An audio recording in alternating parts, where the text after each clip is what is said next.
Good afternoon, everybody. Thank you for coming. I admire all of you, your courage to get through the weather. This is too many faint-hearted that weren't up with you, but I'm grateful that all of you could join us. Thank you very much for coming. I'm John Hamry, the president here at CSIS, and when we do events with outside groups, we always start with a little safety announcement. So I'm responsible for everybody today. If anything happens, we'll hear a voice that'll say we've got to do something. This door right over here is the one that's closest to the stairs that'll take us down to the street level. We will take 2 left-hand turns and 1 right-hand turn. We'll go over to National Geographic, and I will pay for everybody's ticket to see the new show on the Titanic. It's a very interesting show. It turns out Discovery of the Titanic was actually a cover story for a special investigation we had. We were trying to find the Scorpion. We'd lost the Scorpion, and so we started bringing these remarkable underwater autonomous vehicles together to find that, but we needed a cover story, so we found the Titanic. It's a fascinating show. So if we go over there, you'll enjoy it very much. I don't think anything's going to happen.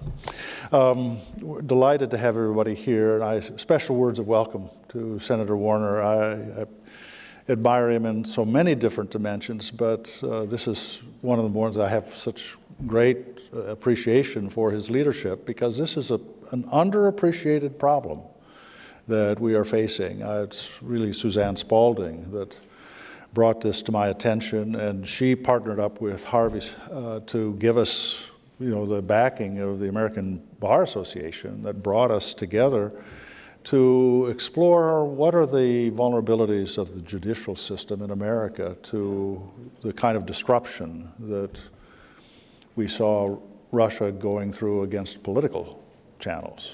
We think it is by far, it's a very remarkably vulnerable ecosystem. We know from things that Russia did in East Europe that they have actively targeted the judicial systems in other countries.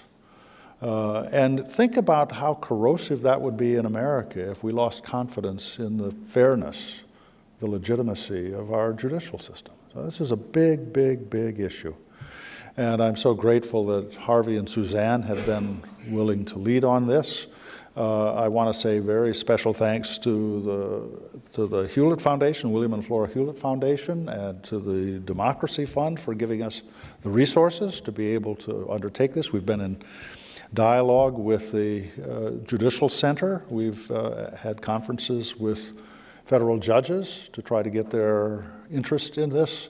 But it is work we really desperately need to carry through on, and I'm so grateful, Senator Warner, you're willing to do that. Harvey, I'm going to turn to you to introduce Senator Warner, and you've been our partner at every step of the way. You've been a friend to me for so many years, and I would welcome you. Please come up and let's get this started for real. Good afternoon. My name is Harvey Risherkoff. I'm the chair of the Advisory Committee of the Standing Committee on Law and National Security.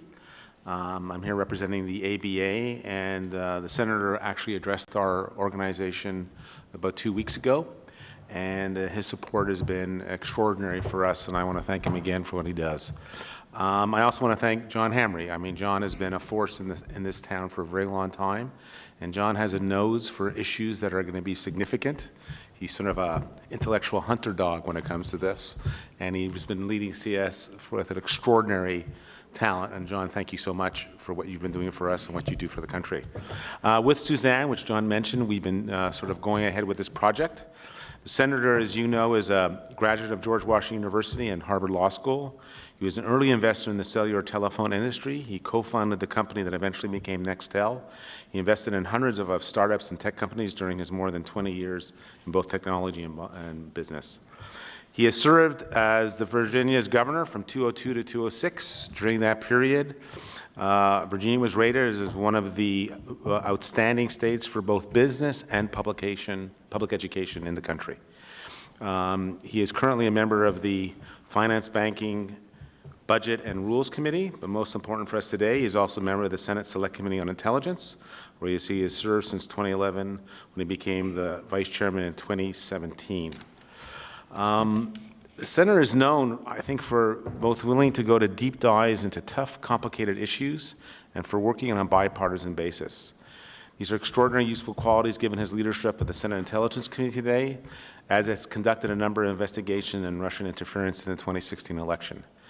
But I think the Senator is particularly known as someone who has been sorting innovation and analysis. I commend to you his paper on the 20 political policy proposals for regulation of the social media and tech firms. It's majorly 3 buckets. It's combating disinformation, and he looks at Section 230 and talks about how to go about thinking through about how to reform that. Protecting user privacy. He mentions the GDPR and talks about how the United States should be shaping this. And finally, the last bucket is promoting competition in the tech sector. The paper is very, very thoughtful. I do a lot of reading in this area, and it's probably one of the more interesting proposals he's put out. And our hope is that he'll be able to turn that perhaps into legislation. But under his leadership, with Chairman Richard Burr and Vice Chairman Warner, the Senate Intelligence Committee has already held, as I said, a number of activities. And I think today we're going to have a speech talk from the Senator and then a moderated discussion with Suzanne. So with that, please join me in welcoming the Senator.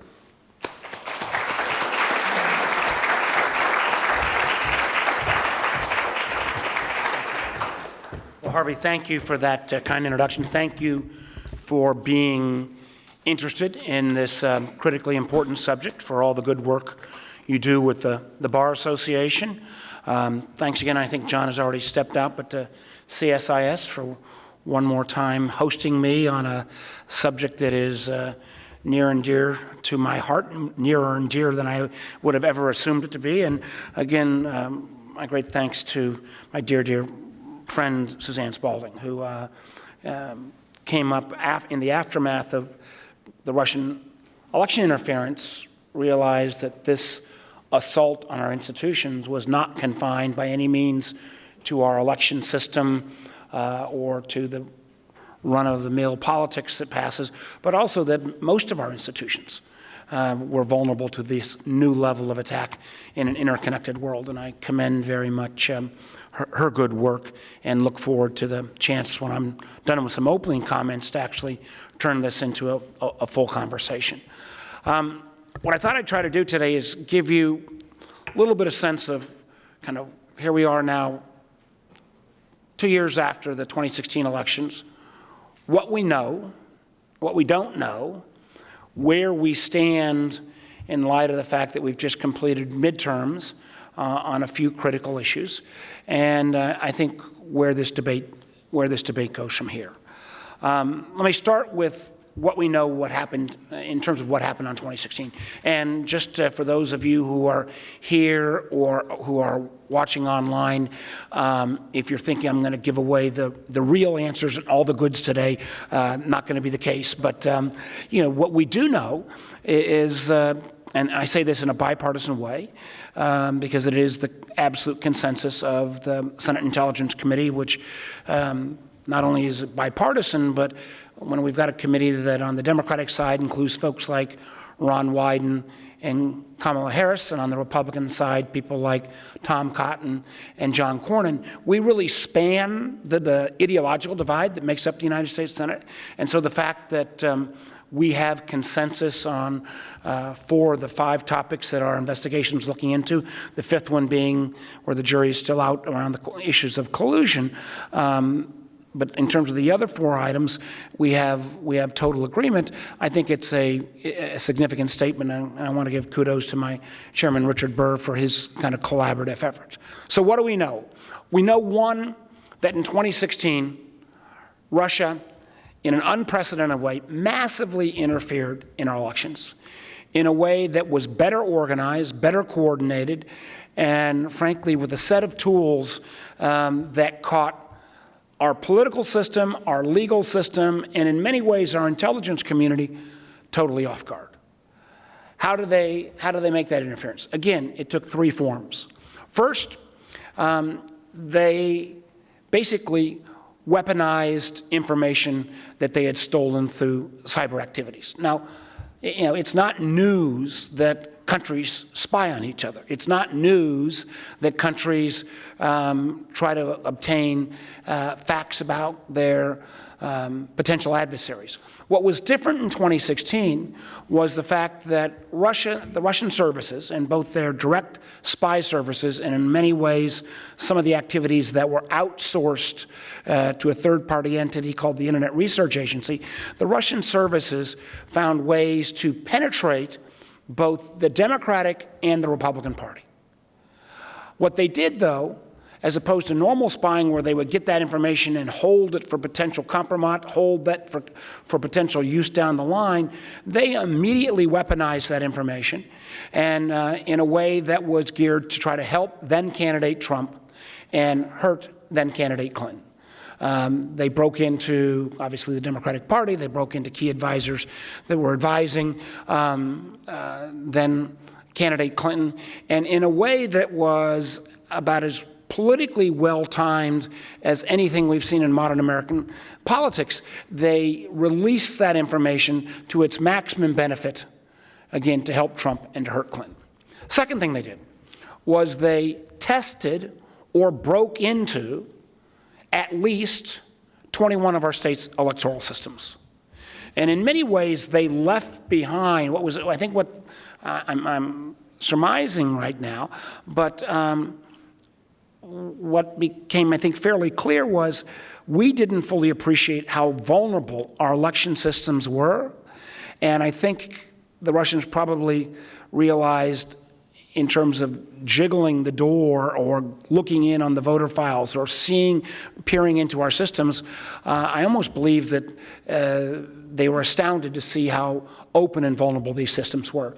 I actually think in certain ways they left behind so much digital dust to indicate they didn't try to hide their exploitation of these 21 plus states' electoral systems with the assumption they could use that information after the fact. If conventional wisdom had won out and Trump had lost and Clinton had won, the digital dust that would have remained would have been used by the Russian propaganda machine to, in a sense, again, make Americans question the legitimacy of our election system. But the penetration of at least 21 states and, frankly, more of our election systems. And the third thing they did was they massively manipulated our social media platforms in ways that, as I mentioned again at the outset, caught the intelligence community and caught the platform companies, frankly, off guard. Here had been this whole new means of communication around social media. I think both political parties had, in a sense, lionized the Googles and the Facebooks and the Twitters and, pointed out all the wonderful ability these companies have to connect individuals in remarkable ways. Both parties were leaned in very positive on the enterprises. What no one had really pointed out prior to 2016 was that these same tools that could bind people together could also be manipulated to turn people's fears against one another. The effectiveness of this effort and the cheapness of this effort from the Russian standpoint was, if you were rating on a 1 to 10 scale, at least had to be an 8 out of 10. Because I like to point out that in many ways we should have been more aware of this threat. If you added up all of the resources the Russians spent intervening in our election, if you added on all they spent intervening in the French elections, where frankly the French government was more aware, it was further on down the line, and the social media companies were, for example, more active in working with the government to try to stop Russian intervention. And if you add up as well what the Russians spent on the Brexit vote, and at first the British were reluctant to kind of acknowledge they had a problem, now they have their own independent bipartisan commission as well looking into Russian foreign activities. So if you add up what they spent in American, French, and British elections combined, it was less than the cost of one new F-35 airplane. So as we think through this from a geopolitical and national security issue, here in America, and I see men and women of our armed forces here, where we spent $716 billion in America on our defense budget this past year, and we look at Russia spending only $70 billion, I sometimes worry whether we are buying the world's best 20th century military stuff, when frankly most of the conflict in the 21st century may very well be in the domains of cyber and misinformation and disinformation. And those two domains, Russia is our peer already. So that's what we know happened. Where do we go from here? A couple of comments. First, while I'm very proud of our bipartisan investigation, and we've still got more work to do, more witnesses to see, in many ways, the questions around collusion, while we will reach our conclusions, a lot of the action on this front has really moved to the special prosecutor's investigation. Special prosecutor has enormous additional tools, more than we have. They have obviously the ability to bring people into the criminal justice system. And for an investigation, the special prosecutor, it seems like it's been forever, but it really has been only about a year and a half. Mueller wasn't appointed until spring of 2017. And for lawyers in the room, Harvey and Suzanne, the notion that a year-and-a-half investigation has already secured 6 guilty pleas and over 30 indictments is a fairly substantial piece of work. And my hope is that Mueller will come out with more of his findings shortly. But one of the most important things we need to do is we need to make sure, particularly now post-midterms, particularly now with a president who seems more and more unleashed, that we protect the integrity of the Mueller investigation and allow it to finish its work. Now, most of my Republican colleagues in the Senate have said, of course, the president wouldn't fire Mueller, wouldn't interfere. Of course, these were the same folks who said that he wouldn't fire Jeff Sessions as Attorney General. But I think it's really, really important that the investigation conclude, that it not be interfered by this acting Attorney General, and that all of my Republican colleagues who, almost to a person, have uniformly been on record saying Mueller needs to finish his job. We need to put a little more teeth behind that and go ahead and pass legislation protecting the special prosecutor, and if not that, make sure at least that his activities are protected through the duration of that investigation.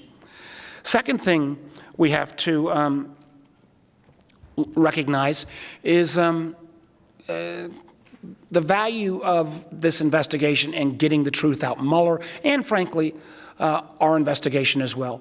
It was fairly unique. There's been obviously a big story that came out in the New York Times in the last 24 hours indicating, what Facebook knew and when they knew it and what their intent was. It was one of the things that was pretty remarkable about that story. One was the fact of how Facebook was totally dismissive for literally months on end that there was any there in terms of Russian manipulation, and refused to acknowledge the problem, and for a long time after the fact thought that that we in Congress and others would simply go away. But one of the most stunning items, and I think that an area that warrants at least further explanation from the company, is at the very moment when Facebook's senior leadership was coming before our committee, this is not in the case of when Zuckerberg testified, but more when Ms. Sandberg testified, when they were coming before our committee and trying to claim that they had seen the error of their ways and that they were ready to work with the committee on rules of the road going forward. At the very same time they were doing that, they had hired political opposition firms to try to undermine the credibility of the committee members themselves. This is not the actions of a company that understands both the threat and the challenge, and candidly, the responsibility they bear to all of us. The third thing that in putting some of this in context is the actions that Russia took in 2016 in any kind of historical retrospective. We shouldn't have been caught so off guard. As my colleague Mike Pesner, who works with me on the Senate Intelligence Committee, pointed out, back in 2011, the equivalent of the chairman of the Joint Chiefs of Staff in Russia, General Germazov, wrote the Russian 21st century military doctrine, where he said at that time that Russia could not compete with the West in terms of purchasing guns and tanks and ships, but in the realm of cyber and misinformation and disinformation, they could be our peers. And the truth was, what happened in 2016 in America, Russia had practiced on its own people, had practiced on its Baltic neighbors, had practiced on the Ukraine for years prior to 2016. Matter of fact, in the aftermath of the 2016 incursion, ODNI Coates was at a NATO meeting and asked of the, 28, 29 members of NATO, how many of those nations had seen evidence of Russian interference in either their politics or their election system. It was unanimous. Every country involved in NATO had seen Russian activity and malfeasance in their system. And one of the things we acted on, I thought it would be a good idea to bring together parliamentarians from other countries who had been victims of Russian aggression, propaganda-wise, social media-wise, cyber-wise, and sometimes it's better to be lucky than smart. We ended up with participation of about 15 nations, including Canada, the UK, the French, the Italians, the Ukrainians, the Estonians, Latvians.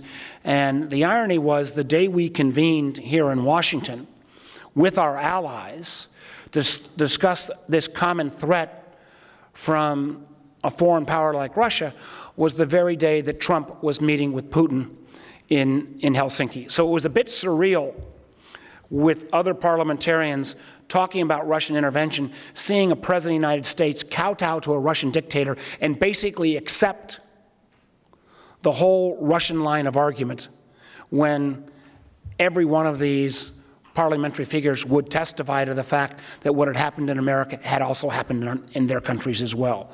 So one of the things I think on a going forward basis, and why this CSIS's involvement and others is, to confront this new challenge, we need strong allies.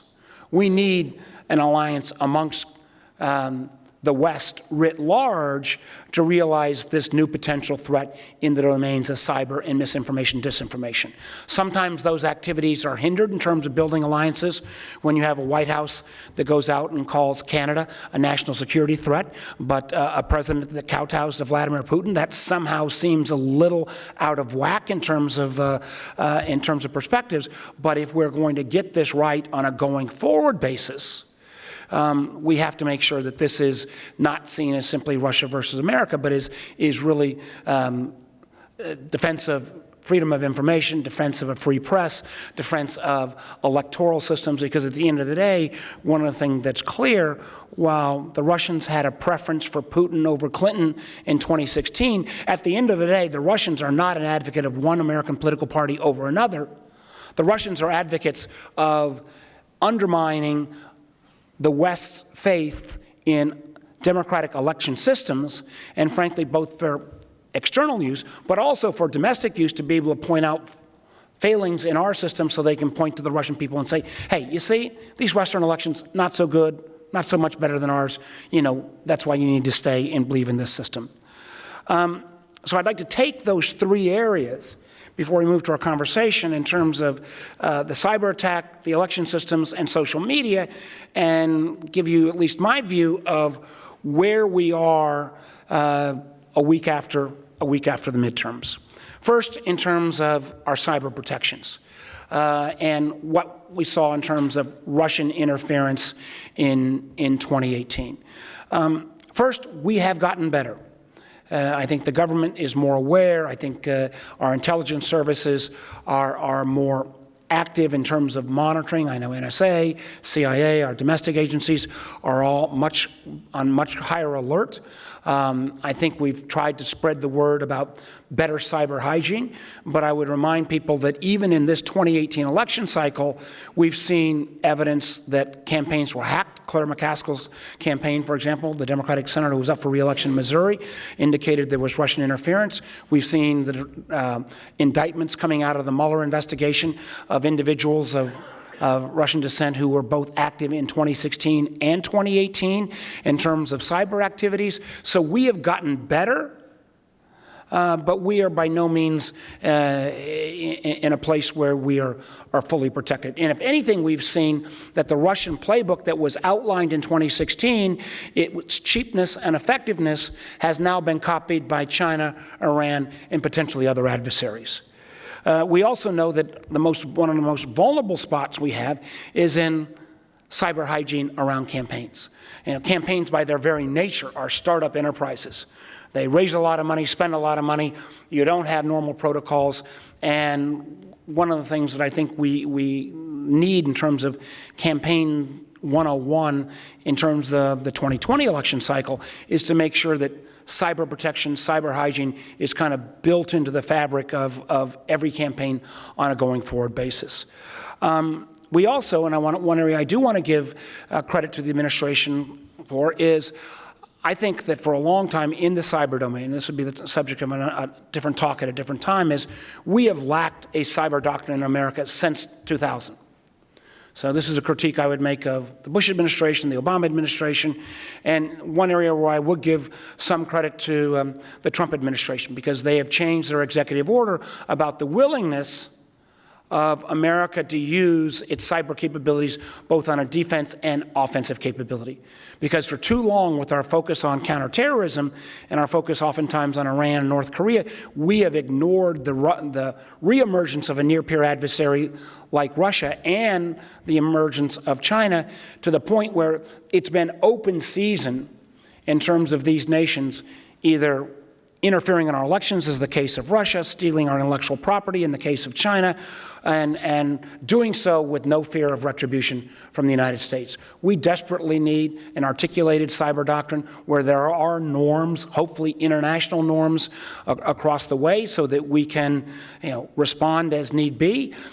We need to do that on an international basis, and this is, again, one area where I give the administration some credit. So in terms of so far, the kind of blatant weaponization of information that took place in 2016, in 2018, we didn't see that take place. On elections, what have we done? What have we done right? What have we done wrong? Well, in our election systems, people often point out the fact that our systems are safer because virtually no machines are actually connected to the internet. That's true. But there are 3 points of vulnerability in our election system. One, and this is an area where I think we still remain extraordinarily vulnerable, and that is where the voter files reside most of the time. There are 3 companies in America that control 95% of all the voter files. We have virtually no visibility. They're private companies. We have virtually no visibility into the security at those 3 companies. Now, I think there are ways, short of government interference or government regulation, to have independent researchers or independent commissions look at making sure that these voter files are safe, but we have no ability to make sure that there was not malware placed at some point or another on the voter files in a way that guarantees their safety. Because at the end of the day, you don't need to change votes. All you need to do is change a few thousand folks, precinct levels, so that when they go to vote, they're not on the rolls. So voter files is one area where I think we need improvement. Second area is at the machine level. And at the machine level, we have made improvements. DHS has put a system in place that monitors virtually all of the machines. I really feel quite bad for, frankly, the folks at DHS who are trying their hardest to do the best job possible. In a normal world, in a normal administration, in an era when it comes to voting where you have it's mostly a state and local responsibility and only a little bit federal, and there is great pushback about over-federal involvement. In a normal administration, after the attack that we saw in 2016, a normal president would have appointed someone at the White House level to be in charge of voter security. Because it can only be that White House convening power that can bring these disparate groups to the table. This White House not only did not appoint an election security top-level official at the White House, but they actually eliminated the cybersecurity position at the White House. Completely the wrong direction. So Congress, and this is a case where we did put some points on the board, put out $380 million that were sent out to states to try to improve their security, and we have actually waiting a Secure Elections Act, bipartisan legislation that would require both, one, to make sure that every voting station, polling place in America had a paper ballot backup, so that even if you were able to penetrate the system, there would be some record behind in the aftermath, and put in place a system to come in after an election and audit the results to make sure that how we can improve on a going forward basis. That legislation, I believe, would get 90 votes in the Senate. This White House has prevented it from even coming up in front of the Rules Committee. And as we think now through challenges and recounts in states like Georgia and Florida, I think the overall trust in our voting system would be much higher if we'd passed this kind of legislation and we knew, for example, that there was a paper ballot audit trail behind. I know it was concern enough to me that in 2017, I made sure that Virginia changed out all its old machines and that we had that paper trail around every system. We need to make that further progress going forward. DHS has tried, but when you've got a White House that's still in denial, it makes it more difficult. The third area around elections is the question of the tabulation.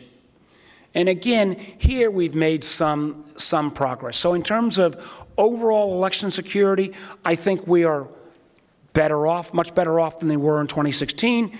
We've seen no evidence to date of Russian activity. But what I am most fearful of over these next couple of weeks, particularly if the recounts in Florida and Georgia play out over time, and particularly if you continue to see the White House make unsubstantiated claims of voter fraud, I think I would expect to see a great deal of heightened activity from foreign-based bots and other activity trying to lend credence to this, hey, you shouldn't trust the elections, or there's fraud going on, or, representing. In many ways, what you have at this point with the president making these unsubstantiated claims is you have the president basically echoing the Russian propaganda playbook, which is, again, at the end of the day, to undermine our faith in our democratic system. So progress made on election security, progress made on the question around protecting our country in terms of cyber attacks.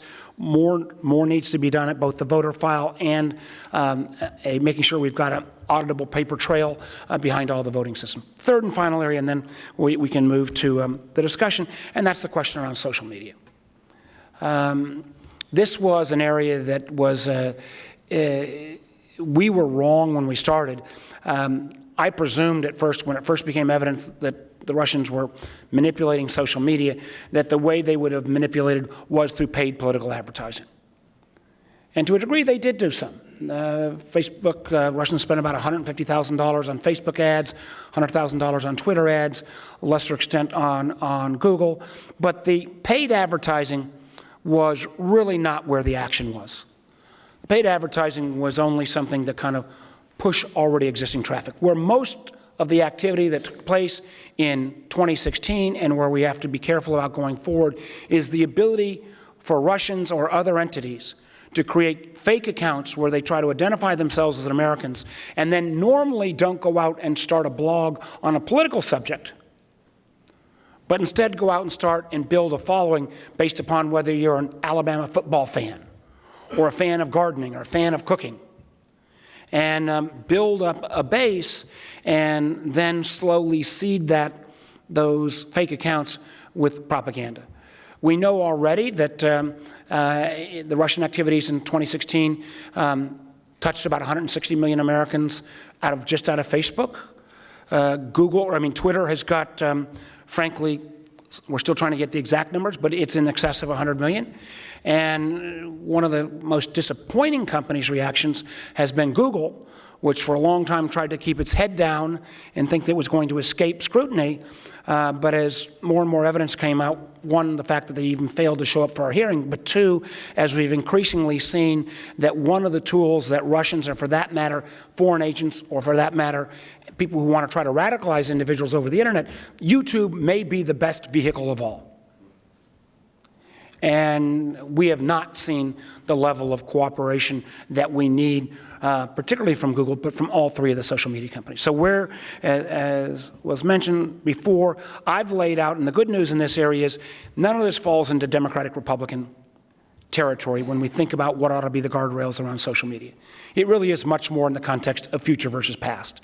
And the white paper that I laid out really broke into three sections, and I'll just briefly touch on them, and then, as I said, we'll move to the discussion with Suzanne. First is, and let me back up for a moment and say, in this arena, the fact that, and in a whole host of areas around technology, and that was my background, has been mentioned, we've grown up, or I've grown up in a world where America was always the leader in technological innovation. America was then always the leader in terms of policy innovation that followed that technological innovation. In so many areas, not just around social media, but in so many areas, artificial intelligence, 5G, quantum computing, we are losing that advantage. And our failure to act to set policy means that we are defaulting to other entities. And this is obviously the case in the realm of social media. The three areas that I think we need to look at, one is privacy. What rights do we have as users of social media to have our information protected, to be able to, in a sentence, be delisted, to have some levels of privacy. Because one of the things I find unique in America is that we all have appropriate concerns about how much the government may know about us. But I can assure you, if you're an active user of Facebook or Google, those companies know a lot more about you than the United States government. Yet we don't seem to have those same concerns about these enterprises. So we have seen, as been mentioned, the Europeans put together GDPR, which is a host of privacy policies, some good ideas in that bucket, some I think that are a little bit clunky, and I think there will be a active privacy debate. I will have some legislation in this field. I have in all three of these buckets, but that is kind of one of the first areas that we can get into. Second area, which I think may be more timely, and GDPR touches part of this, at least indirectly, and that is the question of identity validation. The reason why the Russians and others were so successful using social media was they could create a fake persona, and then people would follow that persona based upon the assumption that the individual was who they said they were as opposed to a foreign entity. So I've laid out, for example, 2 or 3 ideas in this realm that I think are worthy of debate. One, I think we should have a right when we're on social media to know when we're contacted, whether we're being contacted by a human being versus a machine. Now, there's nothing inherently wrong with being contacted by a bot. But I think if we had that indicator, it would be one place where we could then start to discriminate about what we want to believe, choose to believe or not, if we knew it was a human being versus a machine. And matter of fact, and we're trying to run down this data, that one of the experts in this field, John Kelly, who works for Graphica, put out information that said that if you look at political content on the web in America, on the far left and the far right, it says it's about 25-to-1 foreign-based bots over actual Americans. In a certain sense, that made me feel really good because it means there's not as many crazies out there as it seems. But we really need to determine that. And that notion of at least having an indicator coming up saying it's a bot versus a human being would be one area. Second area is, should we have some level of geocoding? Now, this gets harder when you have messages, when you have the cloud. But if somebody says they're Suzanne posting from Northern Virginia and the post originates in St. Petersburg, Russia, maybe you ought to have that indication. And third is we may at least need to start the discussion about, can you still maintain anonymity on the web? Will we default, and I'm not by any means proposing this is where we ought to end up, but will we default into where there's almost 2 internets, where one, you can be anonymous and go to the dark web and do whatever, but in the area of commerce and transactions, you've got to validate your identity. And we already have examples, Estonia being one country, where the overwhelming amount of Russian interference in all of their affairs was so great that their country made the decision that the only way they'd participate on the web is if they had identity validation. So the whole question is about identity. Third area that I think we'll look at is around competition. And I'll again just point out 2 areas for consideration. One is I was in the wireless industry, and it used to be really hard back in the dark old days in the 1980s to actually move from one telephone company to another for your provider. We then mandated something called number portability. Well, we might want to think about mandating the same thing for the internet, data portability. You should make it easy if you want to move all of your Facebook files, including your cat videos, from one platform to another. Right now, it's virtually impossible. They say it's easy. baloney. Try to get your Google activities, your Facebook activities, your Twitter activities, and see how hard it is to try to move them to a different platform. If you had data portability along with interoperability, so you could still talk to your friends with the old platform, you could perhaps induce a whole new set of competition into an area where people would opt in to platforms where they had a greater level of protection. The even more important issue, and one that I think where there's, again, potentially a market-based solution, and that is around more transparency. The thing about Google and Facebook and Twitter, most Americans say, oh my gosh, isn't this great? These are free services. They're not free. They are giant sucking sounds of sucking out personalized information about each and every one of us that then the companies go out and market and sell to advertisers. There's nothing, again, inherently wrong with that. But shouldn't we have a right to know how many pieces of data that Facebook has about each of us? And if we had that data portability and we combined that with price transparency, if we knew that Suzanne's data was worth $18 a month to Facebook and Gary's data was worth $20 and my data was worth $25, if we had that pricing transparency, I believe there would be competitors that would come in and in effect offer you that level of safeguard. They take a piece of that revenue and say, we'll protect you even if the platform company won't do it. Matter of fact, there's going to be legislation proposed this year in California that I think will get the platform companies' attention that says that they're going to call the legislation, you are the product, that would say no matter how many times you click I agree on these forms you never read that pop up on your phone, you would never have the right to give up all your rights and you would be granted 25% of all the revenue that was made off of your personal data. Again, I'm not sure that's a fully thought through solution set, but boy, it's going to get some people's attention in terms of how we shake up this new establishment. My hope, again, would be as we go into this conversation, as we know that these companies are enormously powerful, and as I've said before, I don't want to kneecap American innovation. I don't want to have Facebook and Google replaced by Alibaba and Baidu and Tencent.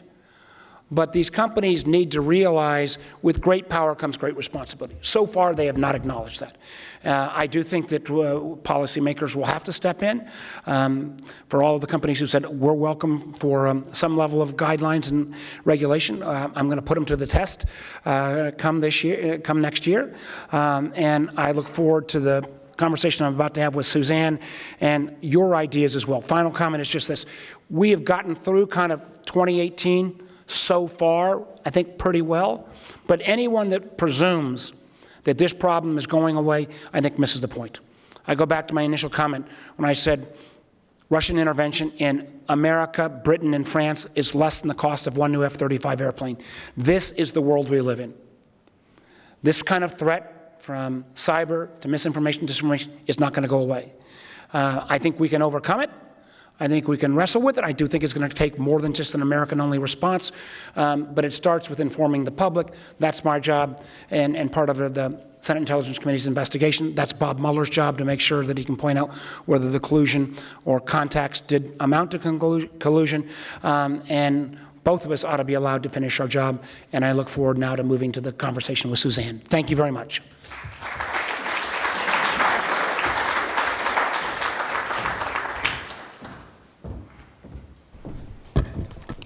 Terrific, Senator. Thank you very much. Are the microphones on? Yes, great. Terrific. So you have, as you noted, managed to sustain a bipartisan, serious investigation in the Senate with Chairman Burr. But I'm wondering if you feel as though that will be affected at all by the recent elections. Change of just a few seats in the Senate, and certainly a potential for a fairly significant change on the House side in terms of the dynamic over there. Do you think any of that will have an impact on your investigation? Well, I think we've seen 140 plus or minus witnesses. Many of the individuals who are still key are the people that are either have been charged or pled guilty with the Mueller investigation, and some of the people who may be kind of beyond our reach, Russian Americans who are kind of in a murky area.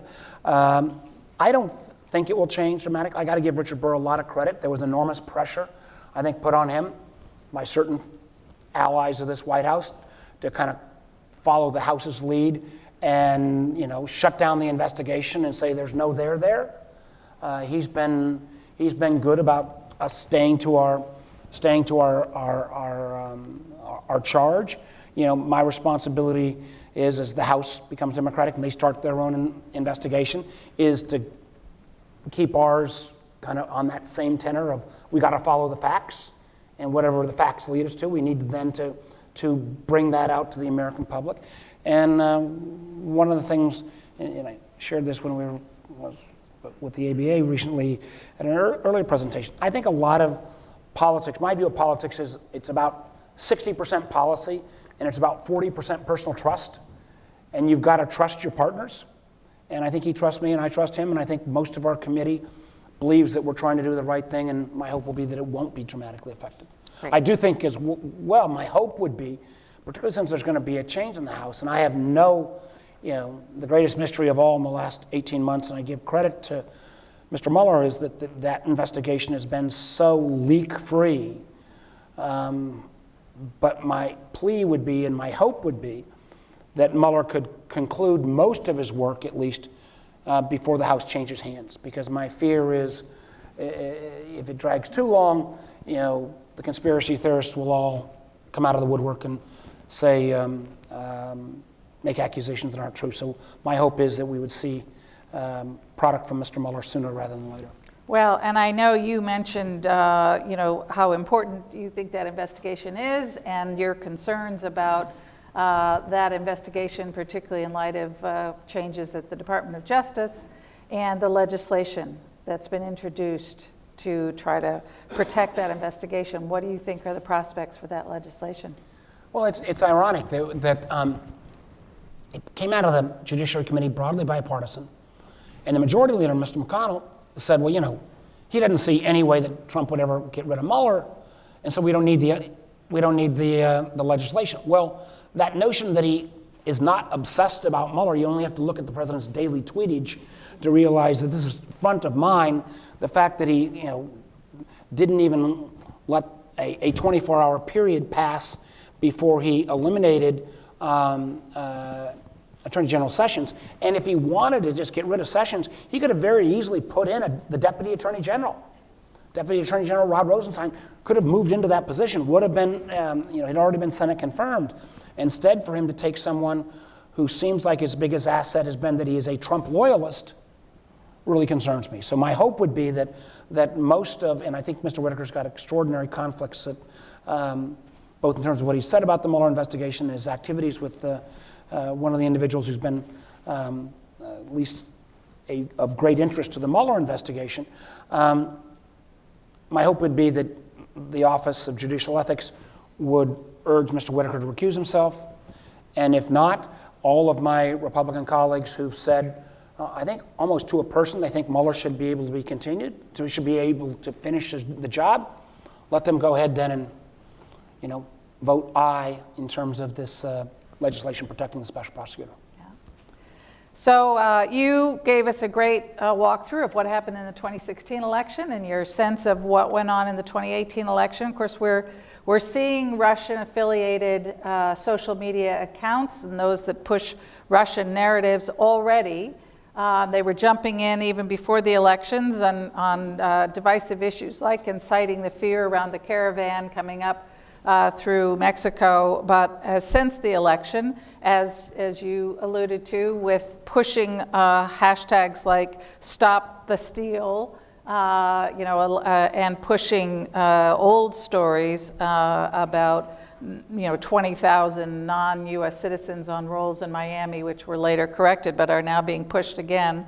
How do we begin to build public resilience against that kind of messaging, particularly in a situation like this where we know what's happening, we can anticipate that it will pick up steam as these close elections, you know, kind of drag out?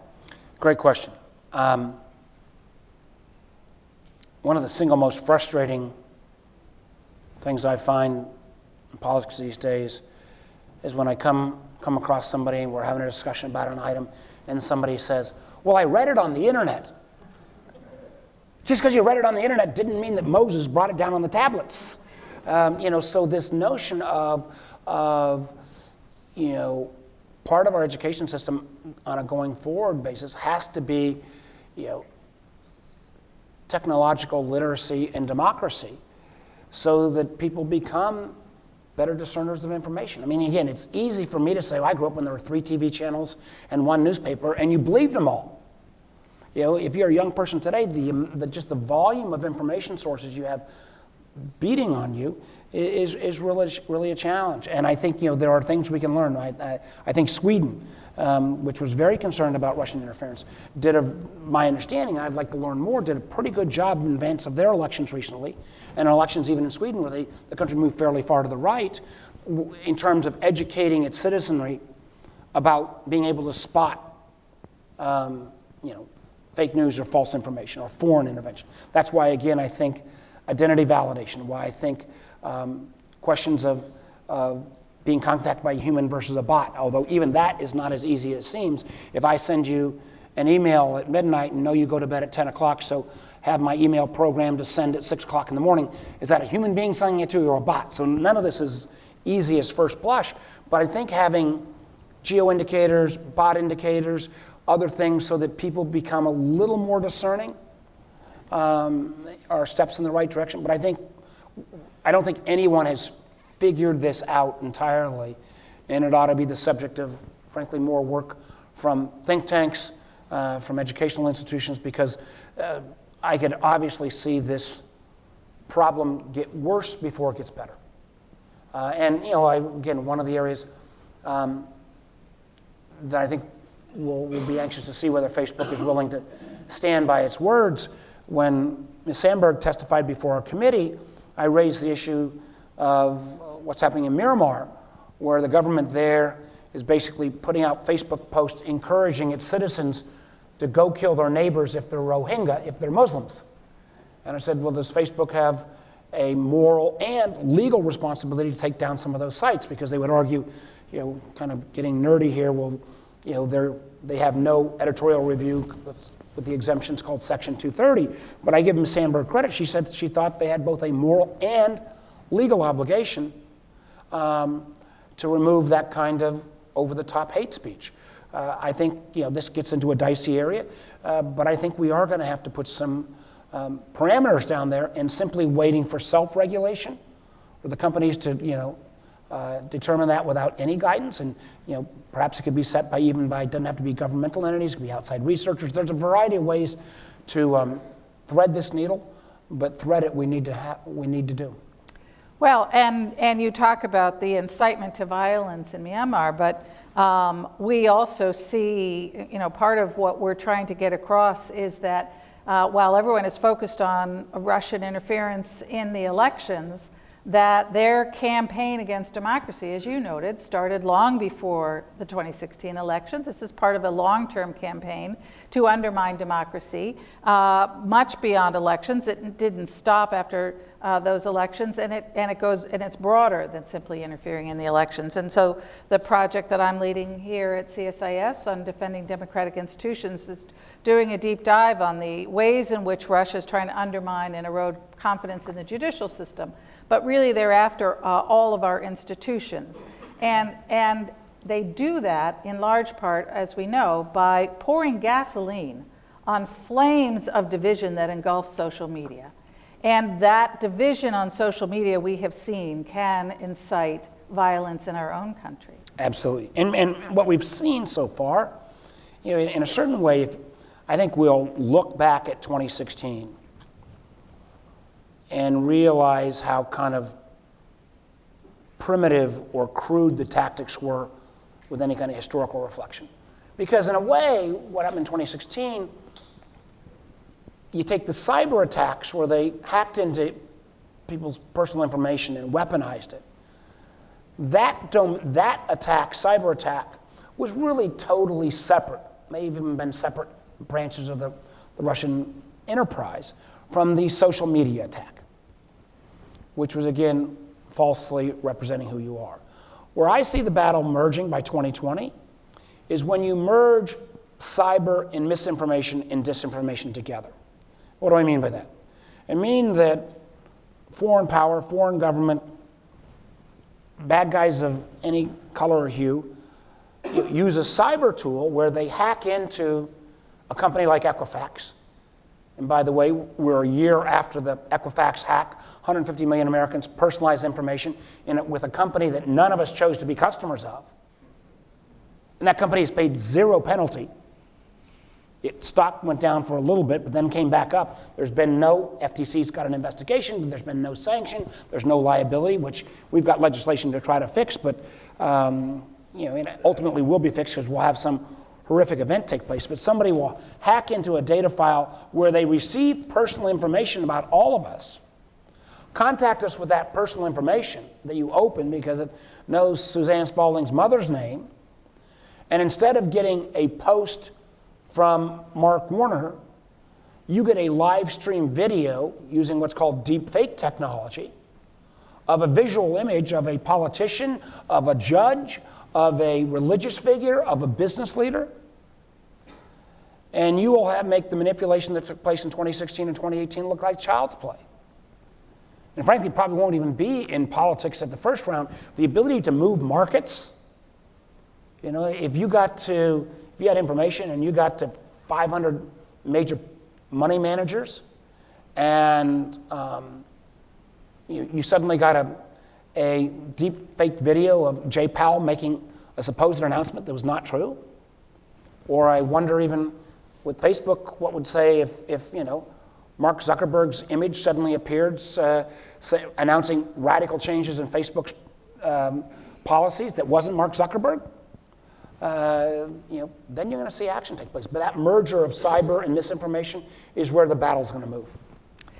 And I should have noted at the outset that you all should have cards on your seats, and you should be thinking now of the questions that you would like for me to pose to Senator Warner, and when you write them on that card and then just hold it up and the staff will collect them and we'll ask them at the end here.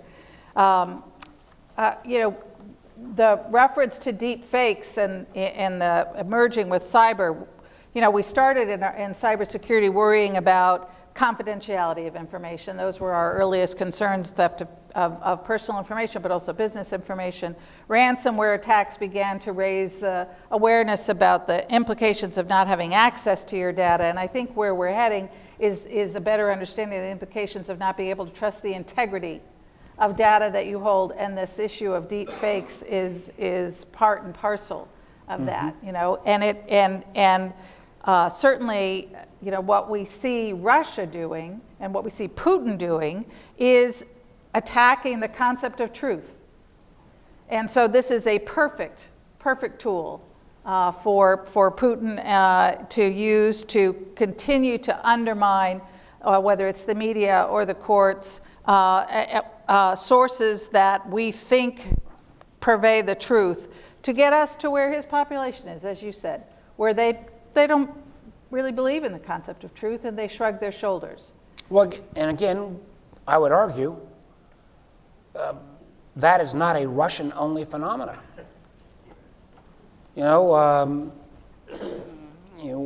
When, I don't care again where you fall on the political spectrum, but where the documentation is overwhelming that on a daily basis, half-truths and lies come out of the White House.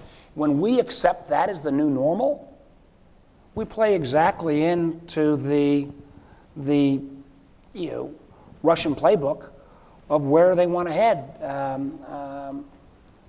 and that is, again, regardless of where we fall on the political spectrum, that should be a concern to all of us. Yeah. So you referenced the Russian playbook, and my colleague Heather Conley here at CSIS and her team put together the Kremlin playbook. And they talk about not just the social media and other propaganda efforts, but as you know, and as you guys have looked into, the ways in which Russia is extending its influence through other means, particularly corruption, and the places in which a lack of transparency can contribute to that. Are there things that we should do? You have talked about how when we see things overseas, we should get ready to see them here. Ukraine is a playground for Russia to practice and test out the things they're going to do here, for example. When we see this happening in Central and Eastern Europe, are there things that we should be thinking about, or your colleagues are thinking about, to strengthen our, again, resilience against those kinds of measures in terms of greater transparency around dark money, campaign finance reform? Do you see vulnerabilities there? Well, yeah, of course I see vulnerability. It's a little scourging at times when Senator Klobuchar and I, along with the late Senator McCain, had legislation called the Honest Ads Act that basically said that for social media, you got to have the same disclosure rules that you have for TV and radio. To me, that seems like, if there was the ultimate no-brainer, but the majority leader didn't want to ever touch anything as campaign finance reform. The White House didn't want it, so it hasn't become law. And so what you have then instead is you have half measures from the platform, the more responsible platform companies, where they said they will disclose if they're political ads. But I'd cite 3 examples. One is just recently, one of the news medias were basically able to place 100 political ads saying they were each of the individual senators, and none of the Facebook screening process caught any of those. So they all got placed with none of them being authored by the actual senators, number one. Number two, you got a company like Google who hasn't even moved at all into the issue area. They'll disclose if it says vote for Suzanne Spalding, but if it says, vote against any candidate that's ever worked in the national security apparatus, they wouldn't disclose that one. And then you have, even if you were to get, better self-policing, where we saw with the massacre in Pittsburgh, where the hater there, didn't go to a traditional platform, went to an alternative platform called Gab. So the idea that we're going to self-regulate with only the big guys just frankly doesn't cut it. Yeah. So I'll ask one more question, then we'll take the cards. FISA, the Foreign Intelligence Surveillance Act, has got 3 provisions that are sunsetting at the end of 2019. I know your committee is starting to look at these issues already. But interestingly, we are also seeing, again, Russian social media, Russian trolls training their sites on FISA. And perhaps not surprisingly, given the controversy around the Foreign Intelligence Surveillance Act arising in electronic surveillance arising from allegations of electronic surveillance of Trump Tower, and that discussions around Carter Page and the FISA application there. But again, where is the committee on beginning to think about FISA, and how concerned are you about, again, not just Russia, but adversaries who would love to see FISA go down, for example, weighing in? Well, we haven't started, after the Section 702 discussions a few years back, maybe a little more break would be fine, although,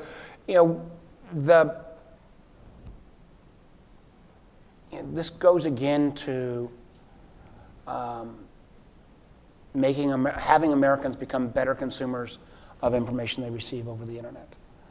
And in many ways, our delineation that we have in terms of how we do surveillance and others, there's always ways we can improve, and we have to make sure that we have appropriate privacy protections. But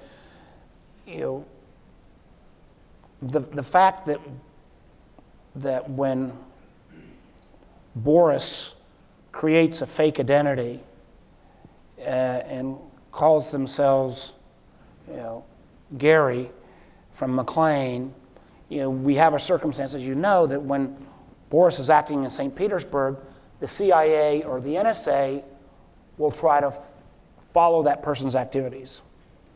Once Boris presses send and your message pops up on your device, all that information has to be thrown over the transom, and now it becomes the responsibility of DHS and FBI.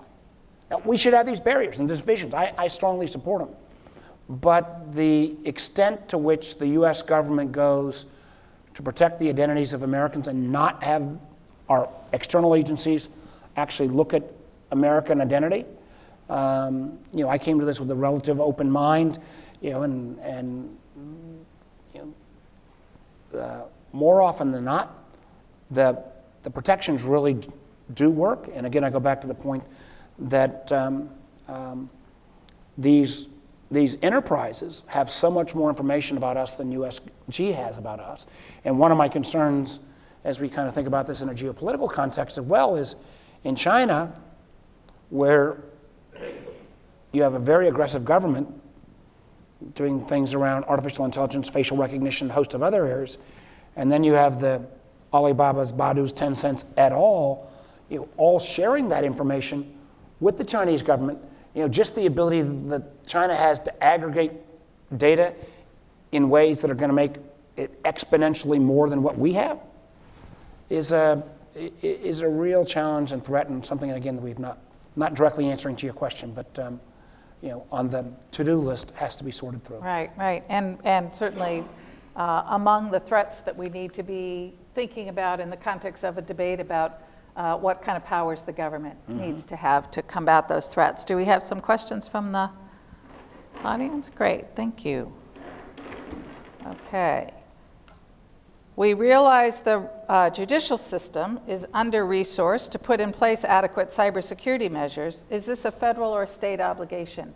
How do you think Congress would feel about resourcing not just the federal courts for which they appropriate money now, but just as they're helping state and local election officials with grant money to assist, for example, state courts that are trying to deal with potentially nation-state adversaries? They hold a lot of valuable information. I've not really thought about that much, but I think, and there is a great reluctance, from state judicial systems to have any kind of federal interference.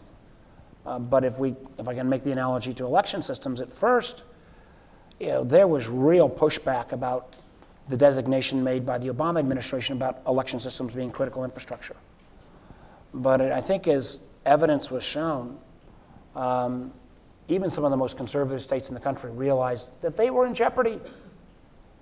That if you follow any of the kind of white hat hackathons of our voting systems, it's pretty easy to break into these systems. So I could very easily envision analogous to election systems where you could make federal monies available, and the price of that federal money, you wouldn't have to take it, but the price of that federal money, again, with election systems would be to make sure, for example, that you have an auditable paper ballot trail, that you have some audit after the fact to see where you were good or where you can improve circumstances going forward, where you've got, doesn't have to be government, but some independent analysis of the folks who manage your voter files to make sure there's not malware installed.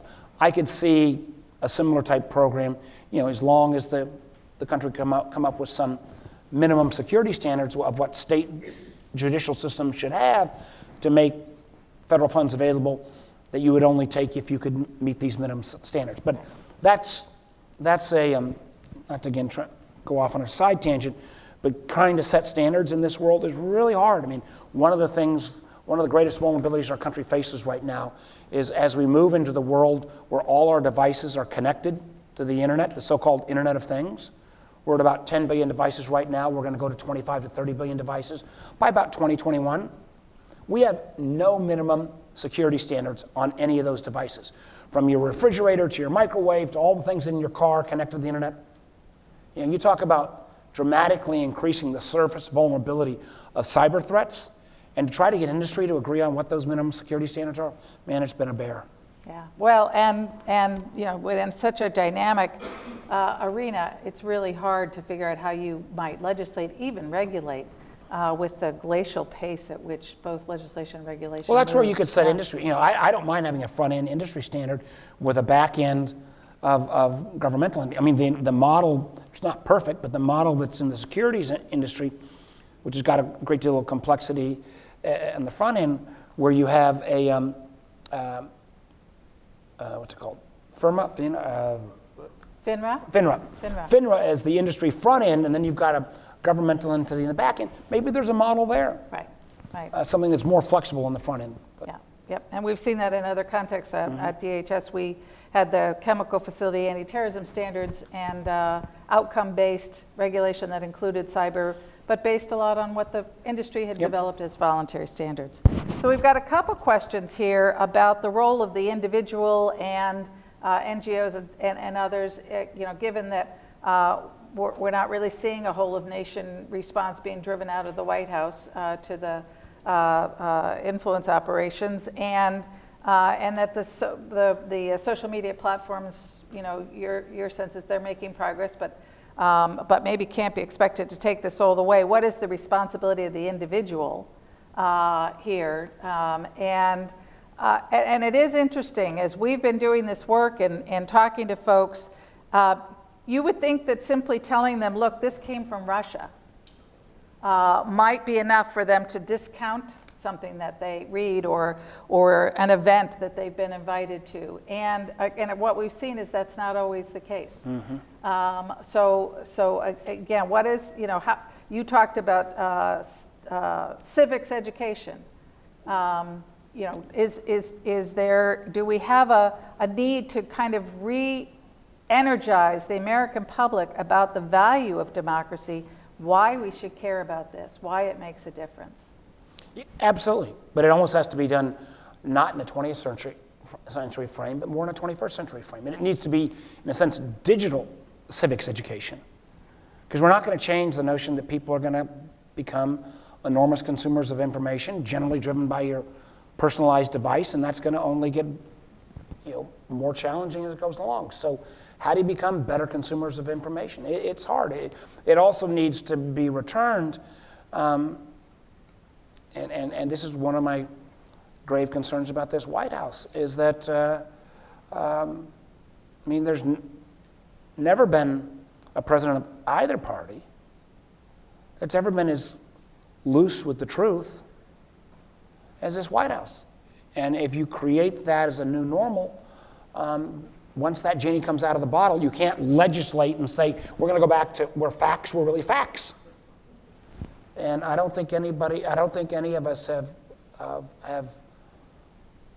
fully sorted that through. And because acknowledging that there is, frankly, one of the comments I make fairly regularly is, neither Fox nor MSNBC tell you the whole truth.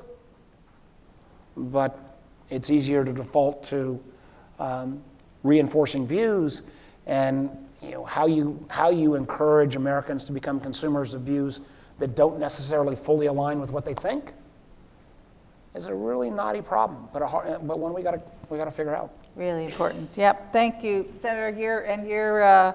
You've never been shy about tackling the difficult problems, so we look forward to. Thank you, Suzanne. Thank all of you for being here. And the main thing is, the fact that you're here is all a reflection that you are interested. I do think this is not an American-only problem. If you look at elections across the world, if you look at the move towards authoritarianism and strongman rule in many countries, this is a common fight that we have, and we all need to be. And by no means, let me make clear, I don't think the politicians have got all the answers. If you got ideas, suggestions on how we sort this out, I'm wide open for business. So with that, thank you very much. Thank you very much. Thank you, sir. Thank you.